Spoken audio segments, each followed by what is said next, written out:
আমার প্রিয় ভাই और বোনেরা, আমি জানি আপনারা চায়ওয়ালা, আমিও চায়ওয়ালা। আপনারা চা উৎপাদন করেন, আমিও ছোটবেলায় চায় বিক্রি করতাম। আপনাদের সমস্যাগুলোর সমাধান করতে চাই, তাই আপনাদের আশীর্বাদ চাই।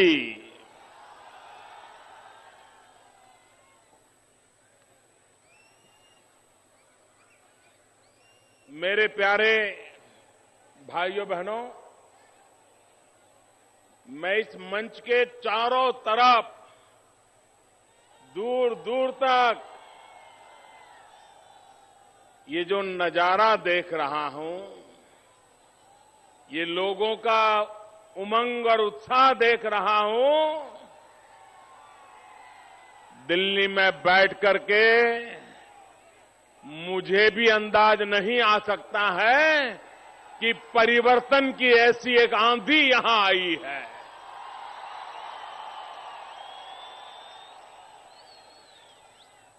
जिन लोगों ने पिछली बार परिवर्तन परिवर्तन परिवर्तन कह करके यहां के लोगों को गुमराह किया था, ये जनता जनार्दन आज उनका हिसाब चुकता करने का संकल्प करके बैठी है।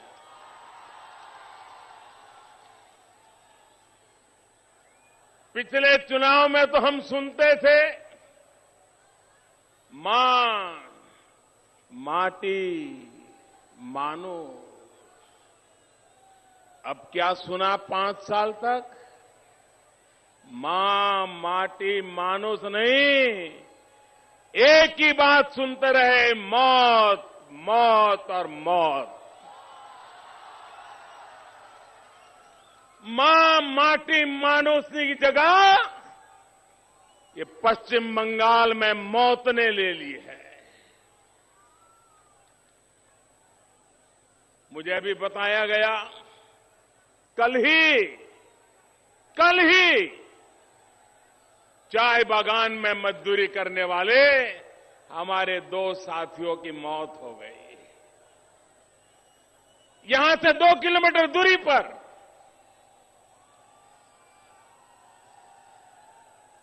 कारण सरकार का उनके प्रति उपेक्षापूर्ण व्यवहार। चाय बागान के नाम पर कंपनियों के साथ मिली भगत करके अपनी राजनीति चलाना। और आपने देखा होगा नारदा मालूम है ना? टीवी पे आया, टीवी पे ये मां माटी और मानुस वाले मनी ले रहे थे, मनी। और कैमरा के सामने और काम के बदले में आप पैसे दे दो, आपका काम हो जाएगा। फिर कह रहे हैं इतना तो कम पड़ेगा, काम बहुत बड़ा है, जरा ज्यादा देना पड़ेगा। कोई ये तो कह रहा है इस बार तो इतना दिया, अगली बार कितना दोगे? ये मां माटी मानुस कभी मौत सुनाई देता है, कभी मनी का कारोबार सुनाई देता है। मेरे भाइयों बहनों, क्या पश्चिम बंगाल ने ये मौत और मनी के लिए परिवर्तन लाया था?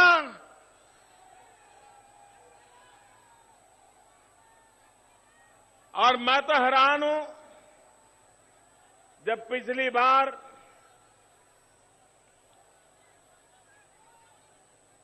दीदी यहां चुनाव लड़ रही थी तो लग रहा था कि 34 साल तक लेप वालों ने जो तबाह कर दिया, बर्बाद कर दिया, ये कुछ ठीक ठाक करने की कोशिश करेगी। लेकिन उन्होंने जो काम किया था उसी को आगे बढ़ाया और बर्बादी ले आए और बदनामी ले आए और नई मुसीबतों को ले आए। भाइयों बहनों, चुनाव के अंदर जब राजनीतिक दल मैदान में उतरते हैं तो देश की जनता की अपेक्षा रहती है कि पार्टियां ये बताएं कि उन्होंने पानी के लिए क्या काम किया, कितने पाइपलाइन डाले, कितने हैंडपंप डाले, कितने तालाब खुदवाए, कितनी नहर बनवाई। अगर सरकार के लोग जाते हैं चुनाव के मैदान में तो उनकी जिम्मेवारी रहती है कि वो बताएं कि स्कूलें कितनी खुली, नए बच्चे कितने स्कूल में आए, कॉलेज कितनी खुली, एजुकेशन के लिए क्या काम किया।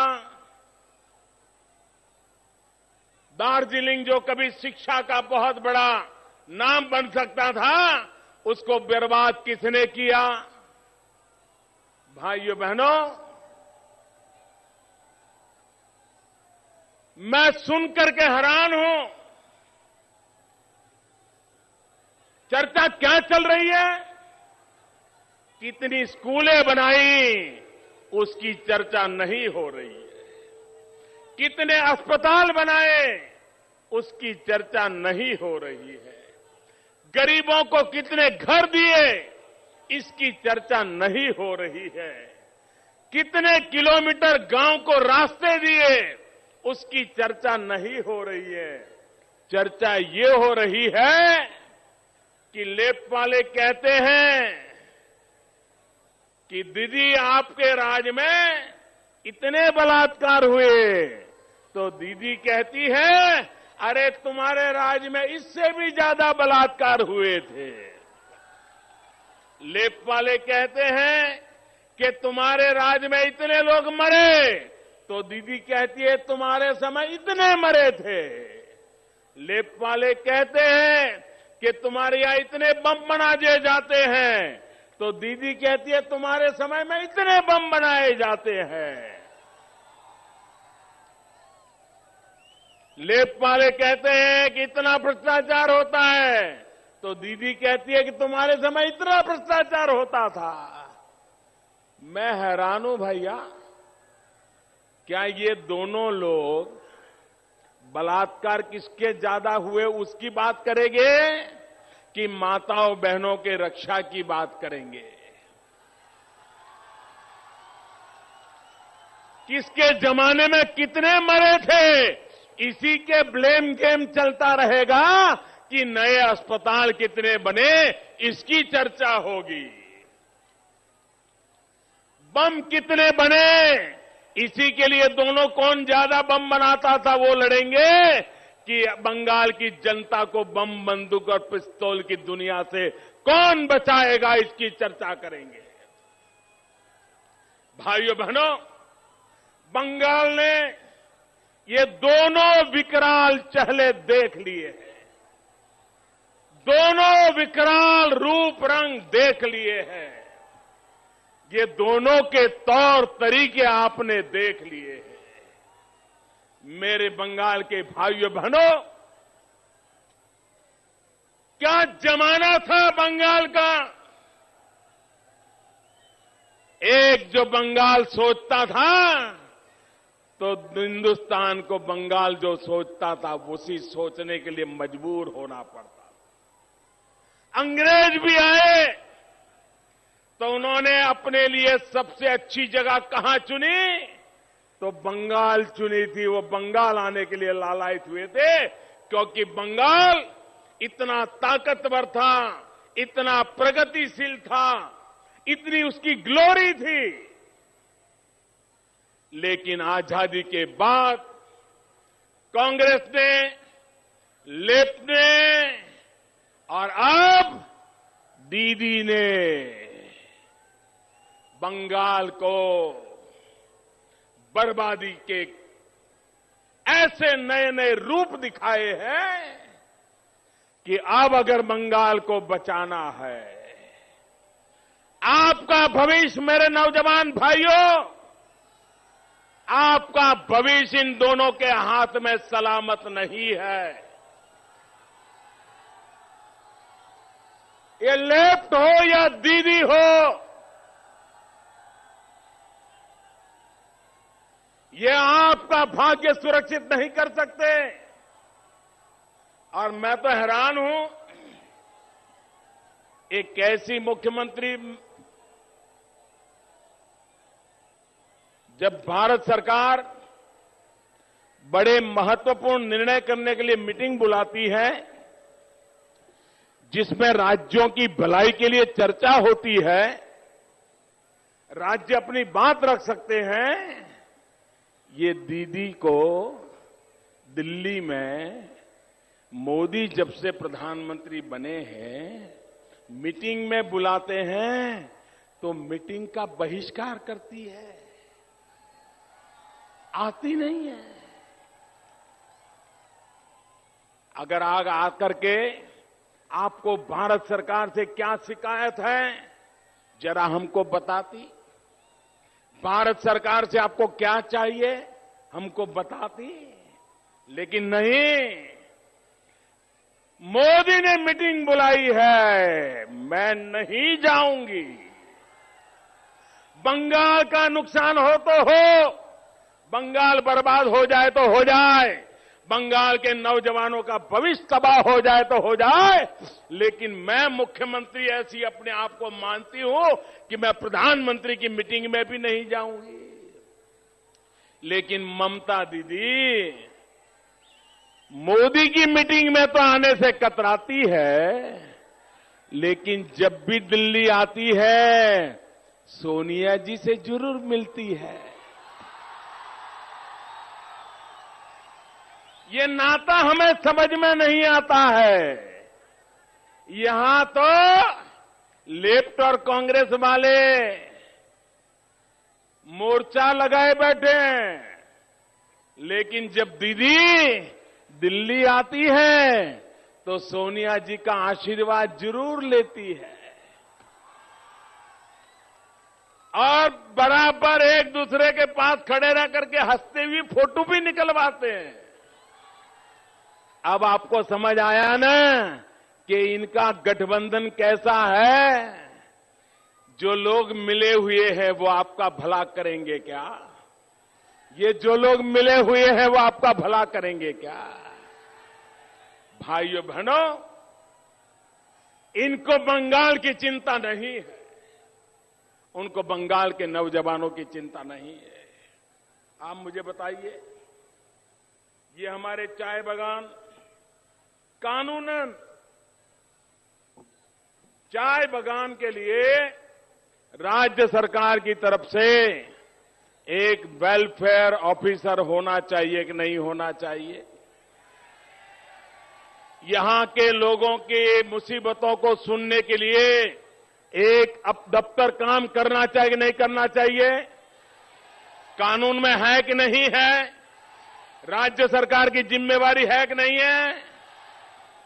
क्या एक भी चाय बागान है कि जहां पर इस प्रकार से चाय के गरीब लोगों की व्यवस्था के लिए कोई अफसर हो, कोई सुनवाई हो, कोई दफ्तर हो, ऐसी कोई व्यवस्था है क्या?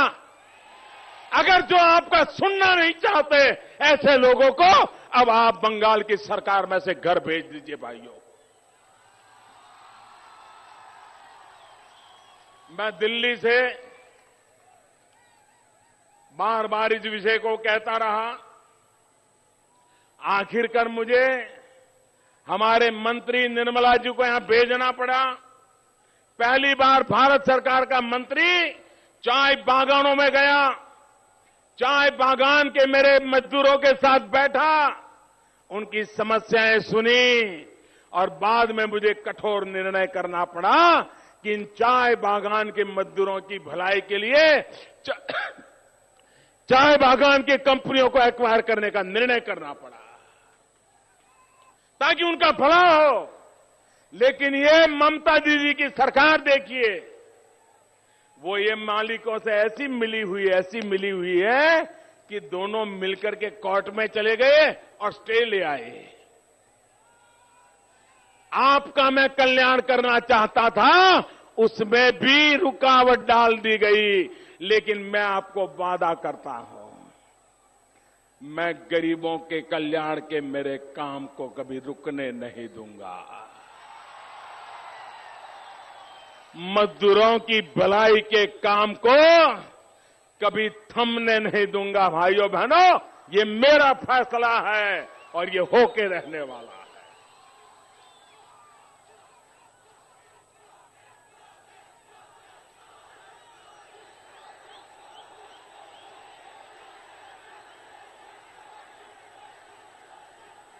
भाइयों बहनों,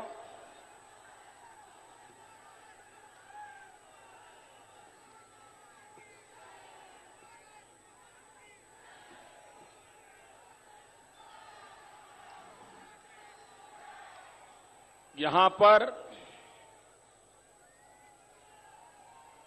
एक भ्रष्टाचार का भयानक रूप चुनाव के समय कलकत्ता के अंदर एक ब्रिज गिर गया। अनेक लोग मर गए। मुझे बताइए, अगर कोई मरता है तो कोई मुखिया वहां पहुंचता है तो पहला काम क्या करता है?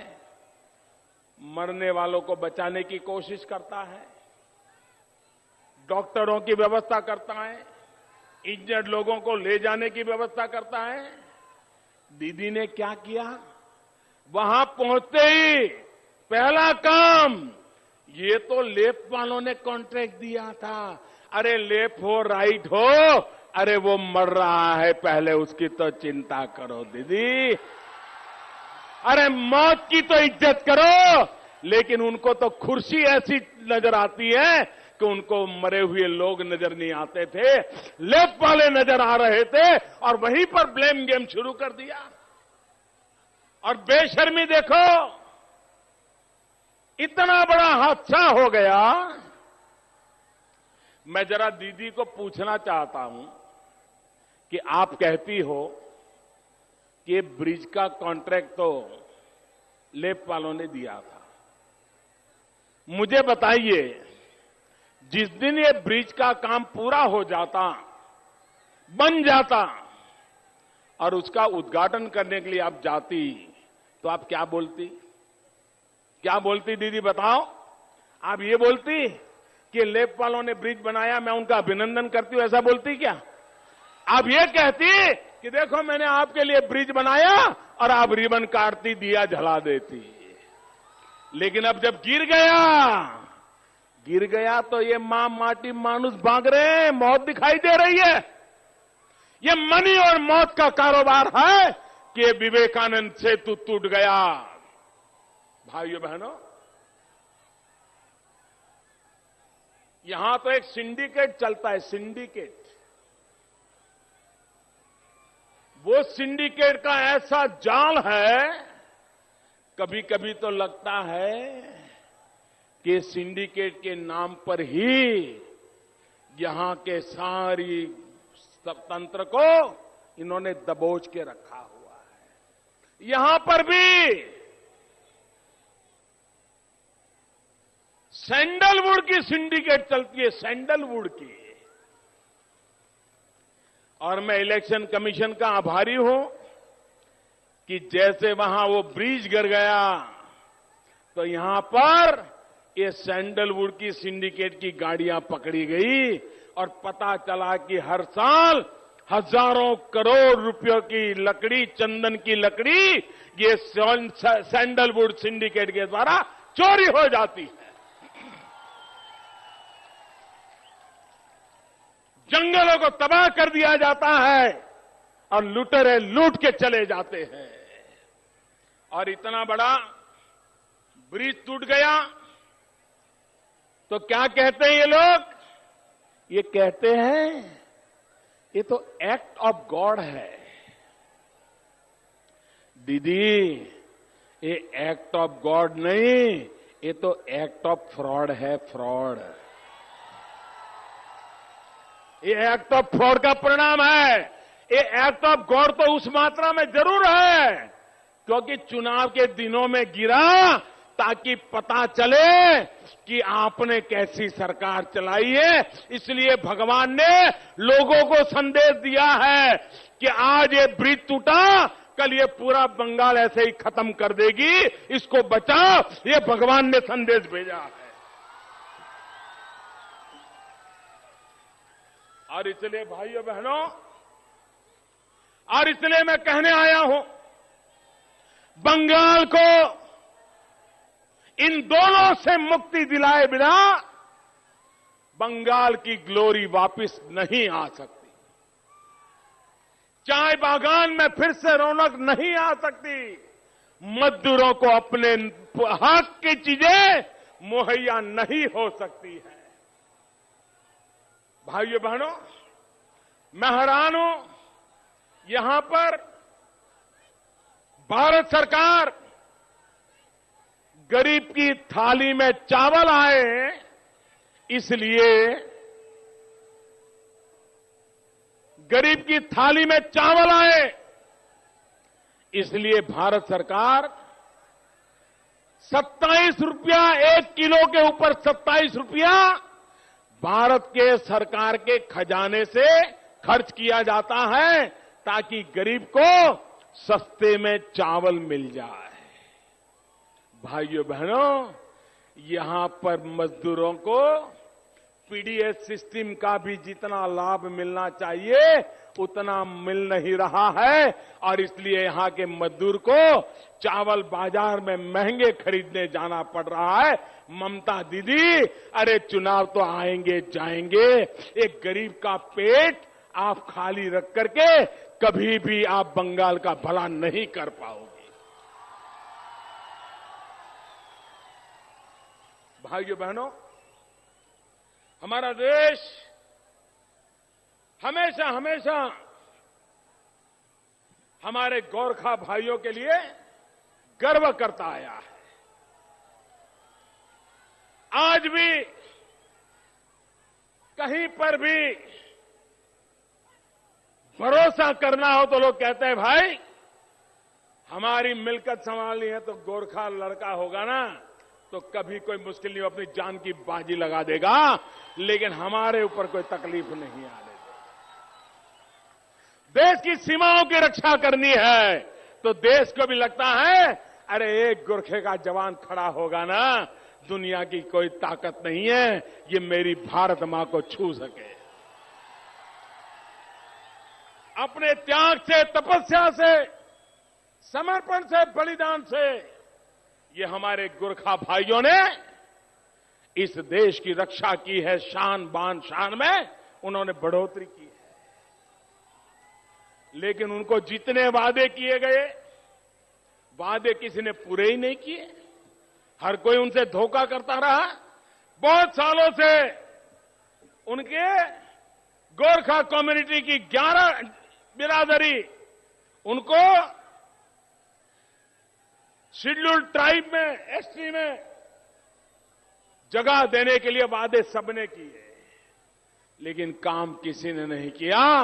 आज मैं गर्व से कह सकता हूं मेरे भाइयों बहनों, बुजेल, गुरांग, मंगर, नेवार, जोगी, खास, राई, सुनवार, थामी, पाखा, धीमाल, इन सबको एसटी में लाने के लिए दिल्ली में आपने जिसको बिठाया है उसने काम शुरू करवा दिया। भाइयों,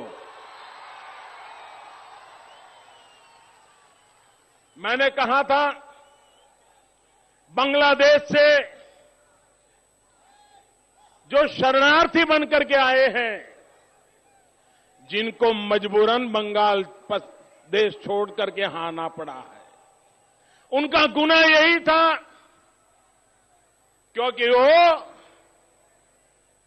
उस धर्म को मानते थे जिसके कारण उनको प्रताड़ित किया जाता था, उनका जीना मुश्किल हो गया था और उनको तो भारत के दलाल कहा जाता था, भारत के चाटुकार कहा जाता था, चप्पे चप्पर पर उनकी अपमानित किया जाता था और इसलिए बेचारे सम्मान के खातिर बांग्लादेश छोड़कर के अपनी भारत माता की गोद में वापस आए। बेटियों पर जुल्म होते थे, बेटियों की इज्जत के लिए वो अपना घर बार छोड़ करके आए और मैंने कहा था इनका कोई गुनाह नहीं है, एक घुसपैठिए नहीं है, ये मजबूरन आए हैं और भारत सरकार उनके हकों की रक्षा करेगी। वो भारत मां की गोद में आए हैं, उनकी रक्षा करेगी। और मैंने कहा था इसकी जिम्मेवारी सिर्फ आसाम के ऊपर नहीं होगी, इसकी जिम्मेवारी सिर्फ पश्चिम बंगाल के ऊपर नहीं होगी, सारे हिंदुस्तान के सभी राज्यों में थोड़ी थोड़ी जिम्मेवारी देकर के ऐसे परिवारों की चिंता की जाएगी और वो वादा भी मैंने कानूनन प्रक्रिया के द्वारा पूरा करने का काम शुरू कर दिया है। और जो घुसपैठियां आकर के आपका हक छीन रहे हैं, उन घुसपैठियों को वापस जाना ही पड़ेगा, घुसपैठियों को वापस जाना ही पड़ेगा। हमारे देश के जवानों को रोजगार चाहिए, रोजगार का हक उनको मिलना चाहिए और ये काम हमारी सरकार करके रहेगी। भाइयों बहनों, मैं इस चुनाव में भारी बहुमत से भारतीय जनता पार्टी और हमारे साथी दलों को विजयी बनाने के लिए आपसे वोट मांगने के लिए आया। अब चुनाव के दिन दूर नहीं है, अब सच्चे अर्थ में ऐसे बटन दबाइए कि बंगाल मुसीबतों से मुक्त हो जाए। भाइयों, मुसीबतों से मुक्त हो जाए, मौत और मनी के खेल से मुक्त हो जाए। शारदा चिटफंड, ये पैसे किसके गए भाई? अमीरों के गए क्या? शारदा चिटफंड में गरीबों के पैसे गए कि नहीं गए? मजदूरों के पैसे गए कि नहीं गए? वो पैसे वापस मिलने चाहिए कि नहीं मिलने चाहिए? जिन्होंने आपका पैसा लूटा है वो जेल में जाने चाहिए कि नहीं जाने चाहिए? उनकी जिंदगी जेल में बीतनी चाहिए कि नहीं बीतनी चाहिए? और अगर दीदी उनको बचाती है तो दीदी को घर भेजना चाहिए कि नहीं भेजना चाहिए? शारदा वालों को अगर दीदी बचाती है तो उनको भी तो, दीदी को भी तो घर भेजना चाहिए कि नहीं भेजना चाहिए? और ये लेफ्ट वाले, कांग्रेस वाले, जिन्होंने 34 साल तक मौत का खेल खेला है, क्या फिर से वो मौत का खेल देखना है? यहां फिर से बर्बादी देखनी है? भाइयों बहनों, आपने बर्बादी बहुत देखी है, आपने बर्बादी बहुत देखी है। एक बार, मैं ज्यादा नहीं कह रहा हूं, 5 साल के लिए हमें अवसर दीजिए, हम बताएंगे कि सरकार कैसी होती है।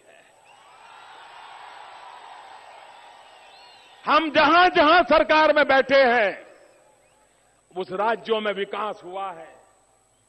मध्य प्रदेश देखिए, छत्तीसगढ़ देखिए, झारखंड देखिए, गोवा देखिए, महाराष्ट्र देखिए, गुजरात देखिए, राजस्थान देखिए, आज हरियाणा देखे, पंजाब देखे, जहां जहां पर भारतीय जनता पार्टी को सेवा करने का मौका मिला है, वहां एक ही काम हुआ है, विकास, विकास और विकास। मैं आपसे विकास के लिए वोट मांगने आया हूं, बच्चों की पढ़ाई के लिए वोट मांगने आया हूं, नौजवानों की कमाई के लिए वोट मांगने आया हूं, बुजुर्गों की दवाई के लिए वोट मांगने के लिए आया हूं, गांव को सड़क मिले इसलिए वोट मांगने आया हूं, घर में बिजली आए इसलिए वोट मांगने आया हूं, आपको पीने का अच्छा पानी मिले इसके लिए वोट मांगने आया हूं। और इसलिए मेरे भाइयों बहनों, कल्याण करने के लिए हमें वोट दीजिए। इसी एक अपेक्षा के साथ आप सबका बहुत बहुत धन्यवाद। क्या प्रधानमंत्री जी ने नवाज शरीफ को फोन करके बोला कि ये क्या करवा रहे हो तुम? तो कुछ ना कुछ तो डील हुई है नवाज शरीफ और प्रधानमंत्री जी के बीच में। सारा देश आज प्रधानमंत्री से जानना चाह रहा है कि दोनों के बीच में क्या डील हुई है।